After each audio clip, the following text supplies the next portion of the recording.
Welcome to this edition of Insider Secrets, the weekly podcast that turns real estate investing goals into reality. Each show, we interview guests who are seasoned real estate professionals actively closing and managing real estate deals. Mike is the founder of My Core Intentions and would like to help you make your real estate investing dreams a reality. Mike coaches you to buy investment real estate, creating short-term cash flow and long-term wealth. Your host and real estate coach, Mike Morawski, has more than 30 years of real estate investing and property management experience. Here's your host, Mike. Hey, what's up, everybody? Welcome back. Glad that you are here. I'm super excited about our guest today. But before we get into that, let me ask you, are you being intentional this weekend? What are you doing for either your business or your personal life? Are you spending time with family? What'd you get up this morning and what intentions did you set around today and around the weekend for yourself? I talk a lot about intentionality and I talk about taking action and setting those intentions that are going to help you move the needle in your business and continue to help you grow personally. And so I want you to think through where you're at this point in the year, goal wise, for your personal goals, for your business goals, and have you been intentional? On my group coaching this week, I just did a session on taking action and executing, because what we do through planning is one step, but unless we're executing properly, we don't actually get things done. So we can execute and we can execute sloppily or we can execute properly. And you know what? You have a choice every day in what you do, and it comes back to your intentions. So just invite you to think through your intentions and what you're working on. And if we can answer any questions or maybe help get you back on track if you're off track, or help you get a little further down the track if you're on the track, let me know. Hey, if you're new to the show this morning, welcome. Thank the people that invited you. Like us, love us, subscribe to our channel. We are always bringing you relevant content and great guests. This morning, I am joined by Alice Chen. Alice and I were connected by a dear friend of both of us. Alice is a partner with Pender Hastings Capital. They're a private fund and they're located in the Bay Area. So let me bring Alice in and talk with her a bit this morning. Morning, Alice. Good morning, Mike. What a great opening. Oh, thank you. Yeah. I try to always talk to people about intentions. I actually have another company that we call My Core Intentions. And I just think it's really important because a lot of us can get up and we can have misdirection or no direction at all. We can set goals in January, but where are you at in March and June, right? Yes, I think exactly. I think intentionality is so important in what we do. Hey, I'm super excited about getting into our conversation today. I know you and I have been trying to get together for a while, and one thing or another, my travel or you're busy and we haven't been able to connect. So I'm glad we finally get the chance. As I start this podcast every week, I always ask my guests one question. And I do this because I'm going to write a book, and I want to write a book called The One Word. And I want to know in one word, what best describes you personally and professionally? What's funny is that one word that I find people generally describe me is badass. So that's the one word. Well, I guess if it's connected, it's one word, right? So why do people describe you as a badass? I love that. I think it's great that you talked about intentionality. So I'm a person that's very intentional in all that I put out in the world. So I apply that in my personal life and business and investing. And if there's something that I want to kind of get accomplished, I just go and do it. So whether it's something that other people have done or if it's challenging, I'm often the trailblazer and I get it done like every single time. So I think that's why people either refer badass as me or sometimes I get called a rock star too. I'm very honored. Yeah, you should be honored. Hey, so I have a couple questions around that. Is that a personal thing that you have that much drive, or is it a cultural thing, or is it just your personal determination? That's a great question. I think looking back, I think it's a little bit of both. So definitely growing up in my Asian heritage upbringing, definitely we're asked to strive academically and professionally. But I think I've gone past that. So my background is actually in corporate law. So as a well-performing Asian kid. I did well in school and went through high school, gifted classes, went to university. I'm Canadian, so I went to University of Toronto for my undergrad and then graduated with honors of science degree in philosophy and physics. And then from there, I went to law school. So I went to law school at the University of Calgary, which is kind of like our Texas in Canada. And then from there, got a different perspective. And then from there, went back to my hometown of Vancouver, BC, and on Okay. the West Coast. And then from there, I practiced at a very big law firm, McCarthy Tétrault. It's Canada's #1 law firm. I practiced in securities law and mergers and acquisitions law.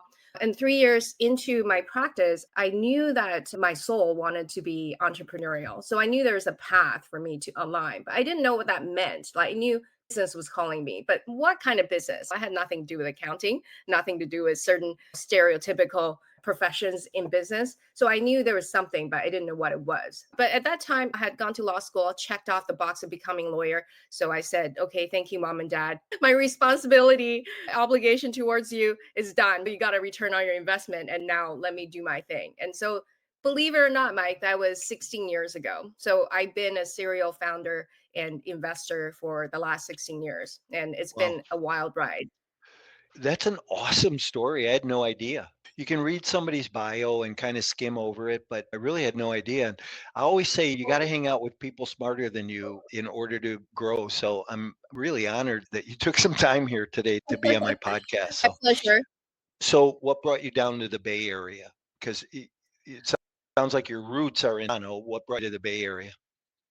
Yeah, in Vancouver, actually. So I came down here to join my partner who's based here in the Bay Okay. Area right before COVID. We're one of those COVID relationships that actually made it through Okay. the Well, good. pandemic. Yeah. Yeah. Good. Good. Now, is there any other gaps you want to fill in your history? Because it sounds like you might have just kind of covered everything here. Is there anything else you'd like to cover in your history? Yeah, just very high level. So I mentioned that I became an entrepreneur about 16 years ago after 3 years of practice in law. And I had a series of success. My first business was international trade, and that was a hit. And it took 3 years, but it became a hit. And I was cemented a top 40 under 40 by Business in Vancouver in 2013. And then from that point, I pivoted my business into different segments. So my second business was a mergers and acquisitions boutique and in a very niche area. And because of its very innovative and niche nature, that business was acquired by PricewaterhouseCoopers in Vancouver. So then Okay. I went there in my early 30s as the youngest deal counsel, youngest like Yeah. advisory person at PwC. So I was there for 2 years, was able to kind of look around and figure out what people are doing in accounting and finance. It was pretty fascinating. And then from there, I connected with people that are running the family office practice and connected with the next generation leaders. And then with a co-founder of mine, she and I then broke away from the mothership, and then we ran our own multifamily office for a couple of years. And then from there, that business parlayed into a fintech business. So it's Okay. a family office fintech business that was named a top family office software in 2023 by Forbes magazine. So I Okay. personally exited the operations of that business. My co-founder is still running that. She does a fantastic job. So then I went on to do other things. And throughout my 16-year entrepreneurial journey, I was very lucky to have encountered my now business partner in our fund. So James. So James is a 24-year CPA by background. He has run a very large private equity corporation. When I met him 12 years ago, I was an early investor in his first fund, did really well, went on to learn everything under the sun about private equity from my mentor and fundraise for his fund and kind of learn the ropes. And then later on in my Sure. investing journey, branched out into working with other fund managers. I ran a very highly esteemed fund of funds in Canada, aggregating the best private equity funds over there. And then now coming back into the industry, we're just very excited to enter into United States and to be looking at real estate strategies where we can apply our skill set to. Interesting. I just wanted to make a quick comment. My youngest daughter is graduating high school in May, and next year is going to go to Marquette, and she wants to study international law. So she wants to be a lawyer and do international law. So I just find it kind of interesting. And trust me, I have no idea where she got that idea from. I don't know what sparked that. So it's kind of interesting though. Hey, so in your capital raising, are you raising capital out of Canada or here domestically? Where's your capital coming from and where are you deploying it?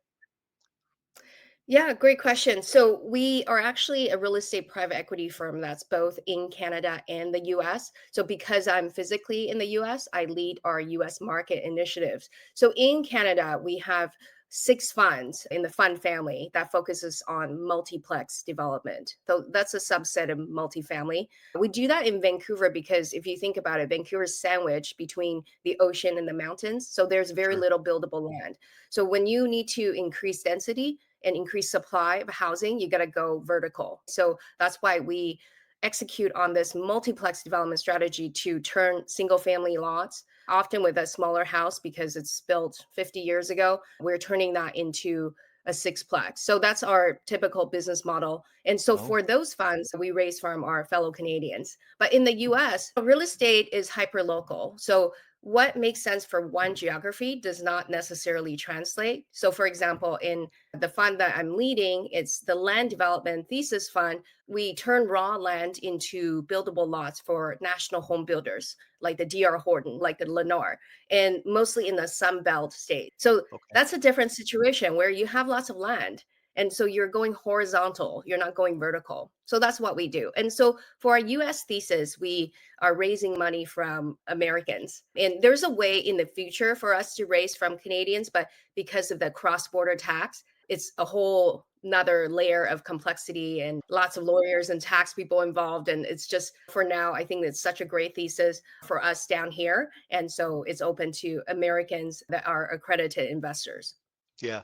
So it really does seem like it's difficult to bring capital in from other countries, and there's a lot of moving parts for sure. Yeah, and often it has to do with the withholding tax. So a lot of the times you're looking at 25% withholding tax. So unless the fund itself is structured in a way that minimizes the tax impact, like for Canadians wanting to invest in the US, just tax wise, it doesn't make sense. And kind Yeah. of same thing going the other direction as well. Right, right. Yeah, that's what we've been doing some research on because we had some people that were looking to bring some capital in. So let's talk about this land fund that you and your thesis around that. Over the last couple of years, we know that we've been in a tough market cycle. And one thing I always say is there's no geniuses in this business, there's only market cycles. And this part of the cycle that we've been in recently, how has that impacted your development and resale of your land that's entitled? Yeah, that's a great question. And of course, right now, because every day we're being hit by news headlines and things are very much in flux. So, of course, there's a lot of uncertainties in the investment world generally, but I'll address that in a minute.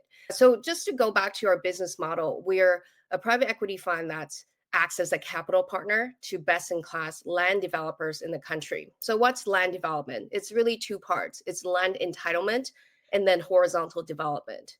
So we act as their capital partners to help them scale. And what they do is they turn raw land into finished lots for national home builders or otherwise scaled home builders, like the DR Horton, Lennar, Toll Brothers, the top 50. So, a lot of these home builders are public companies and they're very large in scale. So, for example, DR Horton has a $35 billion annual revenue. So you might ask, or someone might be thinking, well, why wouldn't they just do that part themselves? Well, interestingly enough, because when you're working on either land entitlement or horizontal development, you have to own the land. And ownership of the land actually shows up as a liability on the financial statements of these public companies.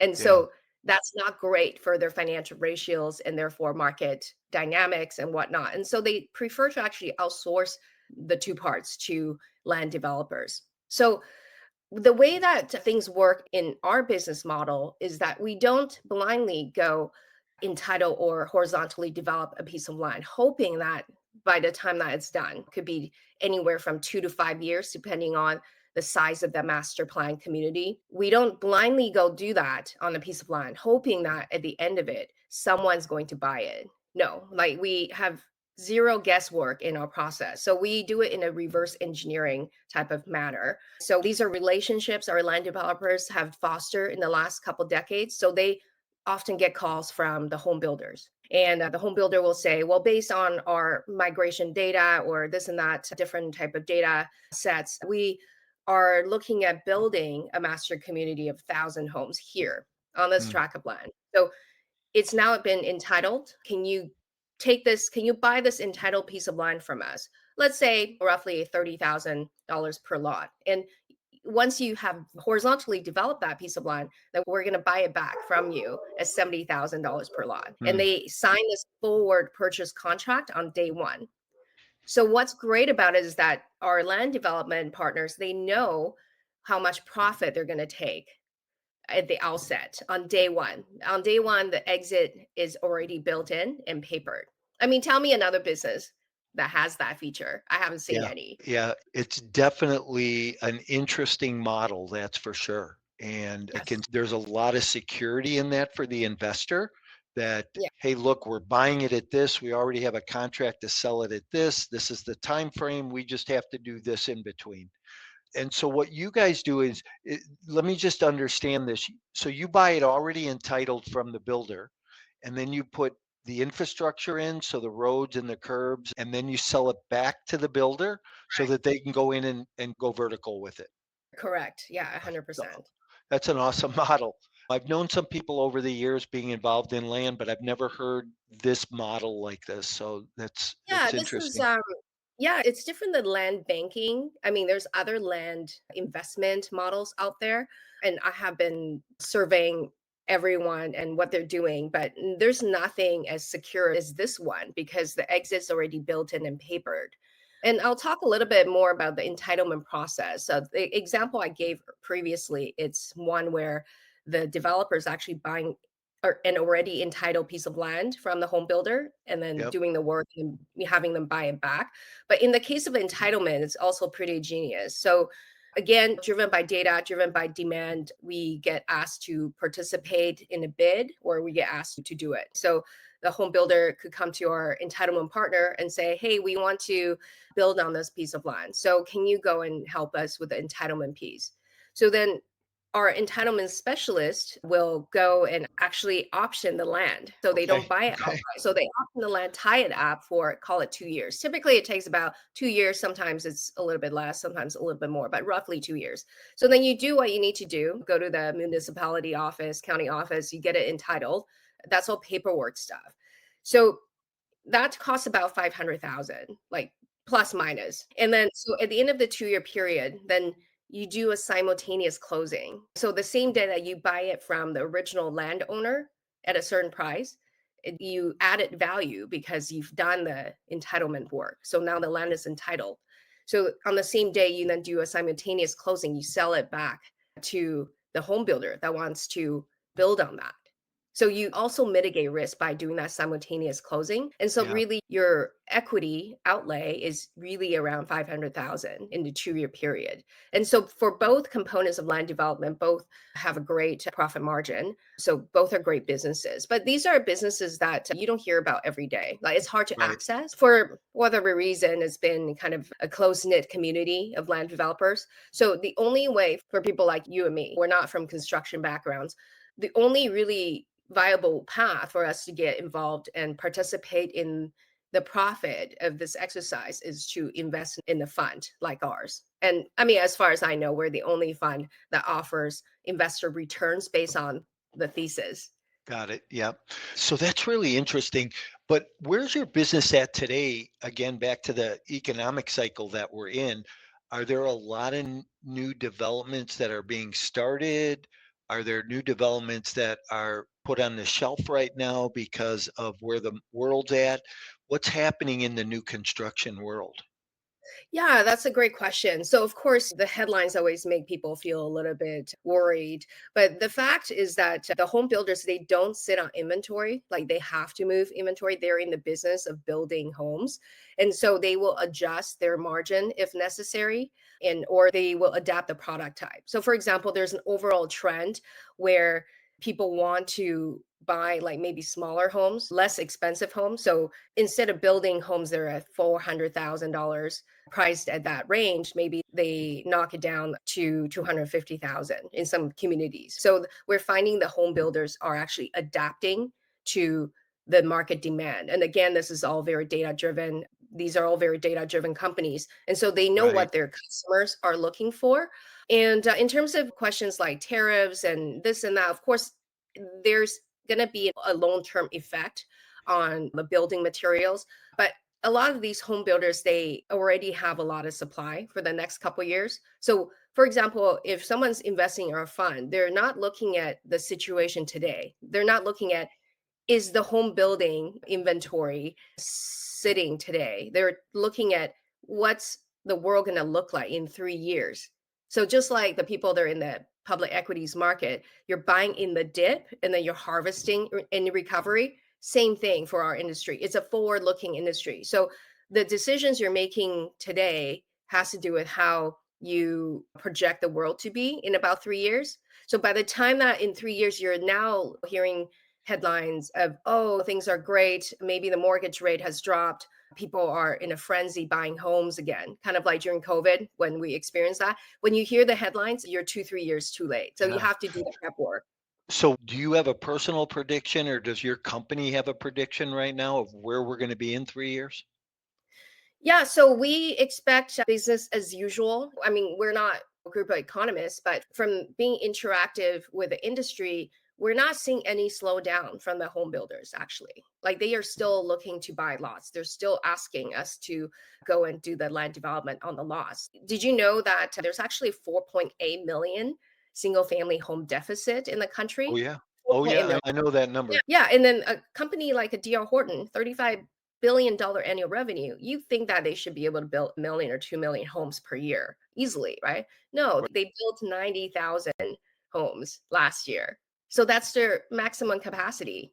Lennar being the second largest one, they're around 70,000. And then the third one kind of falls to 50,000. And then if you look at the top 50 chart, which is on our deck, you'd be shocked at how little homes are being produced. And a lot of this pent up demand stemmed from the last financial crisis where everything slowed down and then they just stopped building or they build very slowly. A lot of projects were halted. And so 10 years later, we have this massive supply gap.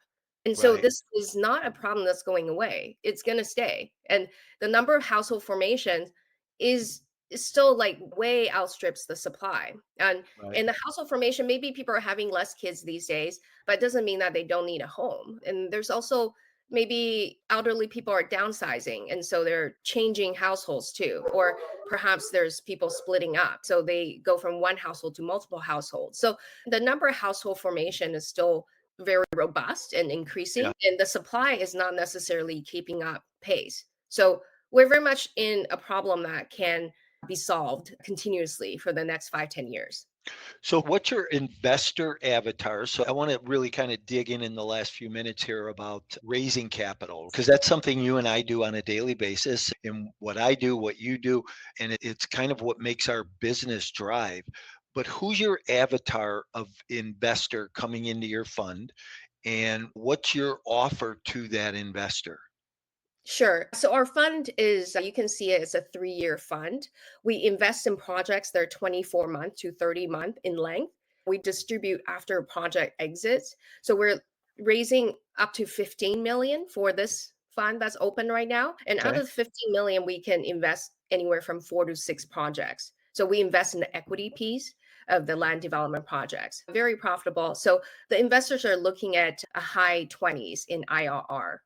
So they're looking at a high equity multiple when they exit within 3 years. So we're looking at anywhere from 1.6 to 1.9 equity multiple. So we're for investors that don't need the passive income cash flow right now, but they want to accelerate the growth of their capital. So maybe they're 40 to 55, they're in like prime kind of capital growth years. They have their profession or their job or their W-2 or their active business. So they're good in terms of cash flow. But what they want to do is they want to see their money work hard for them. They want the money to multiply. So we have the multiplier effect. So it's for someone that doesn't need to see the money for 3 years. But I mean, relative to multifamily, this is a very short duration fund. And then they can effectively expect to see their capital 1.6 to 1.9 times their initial Yeah. investment. So it's great for people looking for that. So is your investor only a high net worth investor, or I'm confident that you're all accredited investors in your funds? Are they all high net worth or family office, or where does your investor come from? Yeah, so it's a lot of high net worth individuals. So I would say probably someone, I mean, anyone that's an accredited investor can invest, but that so far we have a lot of investors that are high net worth. So maybe they have a net worth of 3 to 5 million. They want to see an acceleration of their net worth. So you got to do things that multiply your capital. So they maybe are working towards, I don't know, going from 5 to 10. So this is one of the vehicles that can help them do that faster. Sure, sure. Interesting. And your typical hold time is 3 years, no cash flow along the way. Do they get any tax advantages? Is there depreciation that's involved at all that they get to participate in? Yeah, it's all gains. So there's no depreciation. So that's one Yeah. thing that it's great if they have K1s from other multifamily deals with Yep. depreciation, they can couple them. So this is great Yeah. for people that have unused depreciation. So it's a great pairing with our product. Yeah. So that's interesting because I always talk about diversification with my investors and how do you get a little bit higher yield on your money. But sometimes when you get that higher yield, you don't get the tax advantages and you don't have the cash flow. So I talk to people a lot about diversifying, going into a fund that offers this type of product or return similar to what you're talking about, and then put some over here, take the cash flow and the depreciation to kind of offset the time differential. Cool. And so it's an interesting conversation. The whole diversification conversation used to be around stocks and bonds. Now, even in the real estate pool, there's different asset classes that you can diversify in that are going to give you those alternatives. Yes, exactly right. Yeah, and I very much am a fan of that approach. You should not be concentrated in one asset class or Right. one sub asset class. You should always diversify and always look at the tax angle as well. Yeah, historically, we're multifamily investors and do a little bit of light industrial, but I've always had blinders on. I'm kind of a one size fits all in this because I've gotten really good at it. And when you Yes. get really good at something, I think it makes sense just to stay focused on it. There's too many distractions in our world today. So, how do you find investors? Where do they come from for you? And I always say there's no magic answer to this. It's just what are other people doing? Yeah, I mean, coming on to podcasts like this, kind of getting our message out there, getting exposure, talking to people. I speak at events in person as well, and networking. We host our own events in the Bay Area. I am part of several mastermind groups. I'm part of Entrepreneurs Organization, Silicon Valley chapter. I've been a long-term member over there at EO. So it's just a lot of networking. Like you said, there's no magic. It's just talking to a lot of people. Well, I think the magic is in the word you said, which is networking. Yes. I think we have to be out there, and it's kind of what I said in my introduction this morning is we have to execute, we have to take action. And you've got to go to networking events. You've got to put yourself out there. It's kind of interesting. I had a call yesterday, one of my coaching calls, and newer guy and talking to him about getting out, doing some networking. And he said, yeah, but I'm not going to find any investors at a real estate meetup. I said, "Do you know how many other owner operators are invested in my deals that I've met at meetups?" And Yeah. it was like the light bulb went on. You could actually see the light bulb go on. And he was like, "Really?" But I think that we're involved in this space and people invest in other people's deals because they see opportunity and opportunity for value. Yes. Yeah, So, absolutely. so what are you guys working on right now? Right now, it's just very focused on looking to raise and close our fund and then deploy capital into the projects. We have a very rigorous due diligence process. In fact, we have like an 8-page due diligence manual that we run through on a per project basis. So, very excited to start deploying money and start earning that yield for our investors. And you mentioned tariffs a little bit ago and really where we see the world in 3 years, but what do you think's going on right now? Do you have any personal opinion about over the next 12 months? And here's why I ask specifically. From a point in time, and we timestamped this podcast, but from a point in time, over the last week, the stock market's dipped pretty substantial. I think yesterday, again, it went down 1,000 points. China had some issues over the weekend and had a drop in their economics, their stock market. And on Monday, the Feds announced they're going to reduce rates 5 times this year. So, Mhm. how does that equate for you in your mind of where we are, where we're headed, where we're going to be in the next year? Yeah, so I think what's happening is that capital markets are being restructured. So I think what the current American administration is doing is they're trying to find a way to lower the interest rates. So I believe that's what's really behind the recent movements of the government. And I think that when you're looking at investing, you got to be a little bit more grounded and to not be Mm, so reactive to the headlines. So I think look at the fundamentals. Like look at the investment thesis and ask yourself, is this a problem that's going to be around? And is it a problem that's worth solving? And by solving that problem, is there value to be created? And if so, then it's a business to be invested or it's an asset class to be invested. So we try to not be thrown off by the headlines and by the market movements. And I mean, right now in this current climate, we never really experienced that. So I right. think everyone should just kind of just stay grounded and continue to invest based on first principles, like what makes sense, and we'll see how it all plays out. Yeah.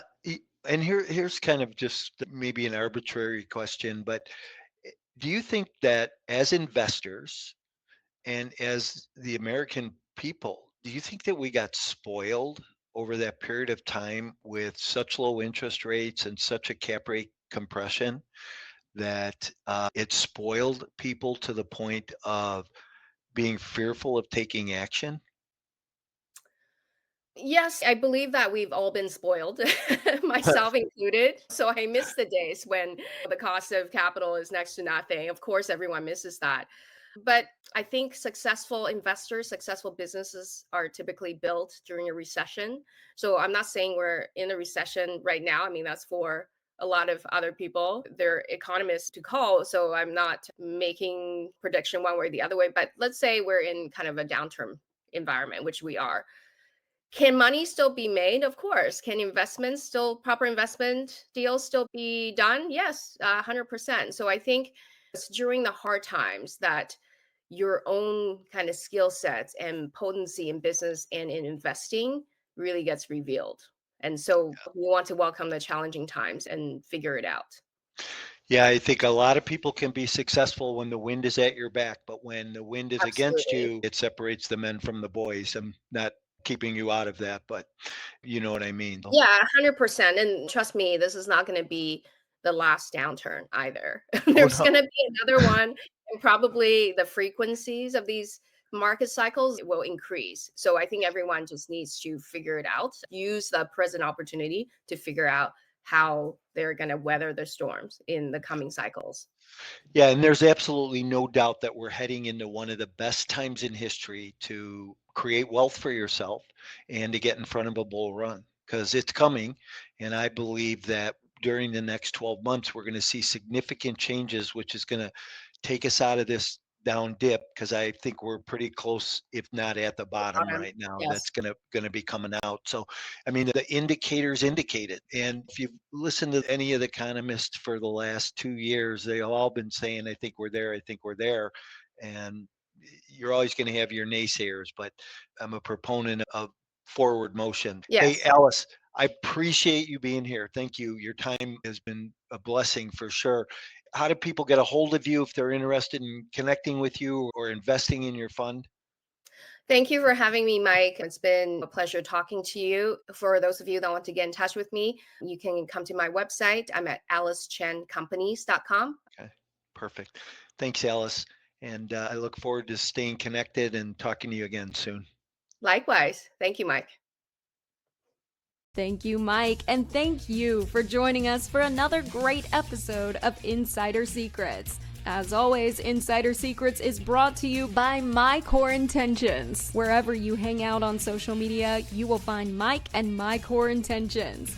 Please like and follow us to get the most up-to-date real estate investing trends. Visit mycoreintentions.com, where you can get expert coaching on all things real estate investing and property management. If you're looking to become an expert, Mike's coaching will help you scale your real estate investment business. We're looking forward to having you back again next week for more insider secrets.